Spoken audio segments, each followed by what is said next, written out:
sarado pa rin ang maraming establishmento sa Zamboanga City dahil sa bakbakan ng militar at mga rebelde.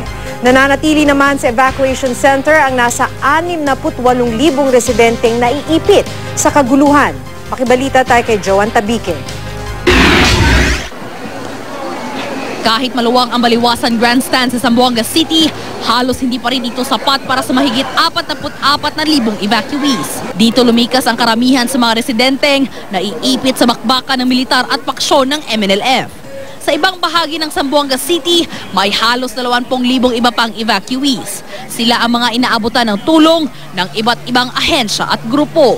Patuloy ang pagdagsa ng mga dilatang pagkain, noodles, bigas at iba pang relief goods.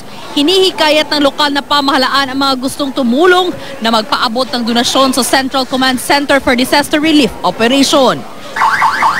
Tutulong din daw ang DSWD sa mga nasunugan dahil sa gulo. Tulad ng mga taga-barangay Mariki, kung saan mahigit 100 bahay ang natupok noong nakaraang Biyernes.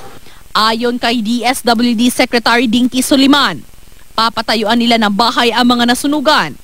Di pa nga lang tiyak kung kailan ito masisimulan. Kabi-kabila pa rin kasi ang barilan, pati na ang sunog. Muling ngang nagkasunog sa Santa Barbara kahapon at kaninang umaga, isa pang sunog ang sumiklap sa barangay Santa Catalina.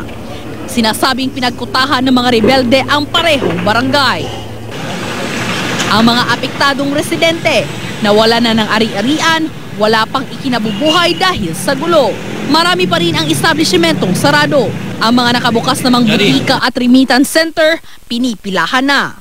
Gaano kayo katagal pumila bago makapasok? Mga 1 to 2 hours. 2 hours yata, sir. Mga 2 hours. Dahil din sa kaguluhan, stranded ang mahigit 2,000 taga-Basilan at Tawi-Tawi. Pumunta raw sila sa Zamboanga bago ang gulo at di na nagawa pang makauwi. 2 bangka ang ipinadala ni ARMM Governor Muhib Hataman para sa mga na-stranded. Pero hinihintay pa raw nila ang clearance mula sa Philippine Coast Guard bago makapaglayag. Joan Tabique, Nagbabalita, Pilipinas.